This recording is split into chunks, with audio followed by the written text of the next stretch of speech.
Greetings, Temple Beth Shalom. Rabbi Boxt here with our Torah portion of the week. We are still in the book of Numbers, Parashat Naso, chapter 4 of Numbers, verse 21 through chapter 7, 89. You might hear this many times in your life. There's a lot going on in this Torah portion, so let's begin with the first part. In the first part, we have a continuation of the census of the Gershonites, of the Merarites, um, and the enrollments plus the Levites. And then we get to chapter 5, in which we have a discussion that's kind of gross. It's a description as to what happens if somebody has a discharge or of any kind, and then anyone who's defiled by touching a corpse. Um, and then we have this beautiful, lovely information that goes on talking about um, when a human being does any wrong to another human being, breaking faith with God, that they're supposed to realize their guilt and they confess to it. And then we have one of the most difficult and challenging sections of the entire Torah for modern contemporary Jews. That is the story or the laws concerning the sotah, the wife who has been accused of going astray and broken faith with her husband. And talks about if the husband has a fit of jealousy that comes over him, and he's wrought up over his wife, that he can bring her in front of the high priest, and there's a whole ceremony, sacral water in earthen vessel, and these waters of bitterness that the woman has to drink, and the belly is to distend if she's guilty. It's a very a challenging section for us today, because there's really no fault on the man here, and there's nothing in here about what happens if the man cheats on his wife and she feels like she has been wronged by him. And of course, this goes back to the idea that women were seen as property and less than. Another challenging issue for us as modern Jews. And then we start talking about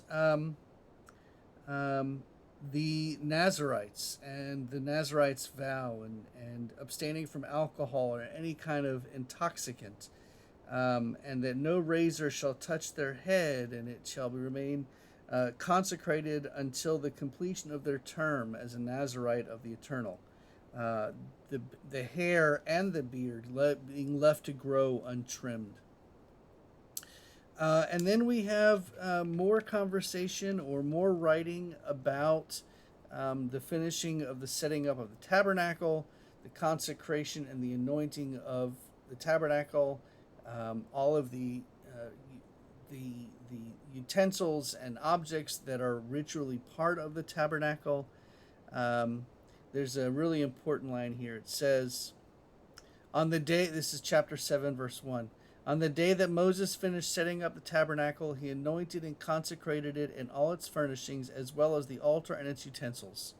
When he had anointed and consecrated them, verse 2, the chieftains of Israel, the heads of ancestral houses, namely the chieftains of the tribes, those who were in charge of enrollment, drew near, verse 3, and brought their offering before the Eternal, 6 carts and 12 oxen, a cart for every 2 chieftains, and a cart and an ox for each one. When they had brought them before the Eternal, verse 4, the Eternal One said to Moses, verse 5, accept these from them for use in the service of the tent of meeting, and give them to the Levites according to their respective services. So we have the dedication of the all of the objects that go into the work at the tabernacle that the Levites are to take on as their responsibility. And then we go on to the offerings that are dedicated. The dedication offering brought by the chieftains. And then the Eternal One says to Moses, verse 11, let them present their offerings for the dedication of the altar, 1 chieftain each day. So we see of the tribe of Judah, and we see of the tribe of chieftain of Issachar, and so on and so forth. All the different chieftains of all the different tribes, and all of the different kinds of offerings that they bring in front of to the tabernacle.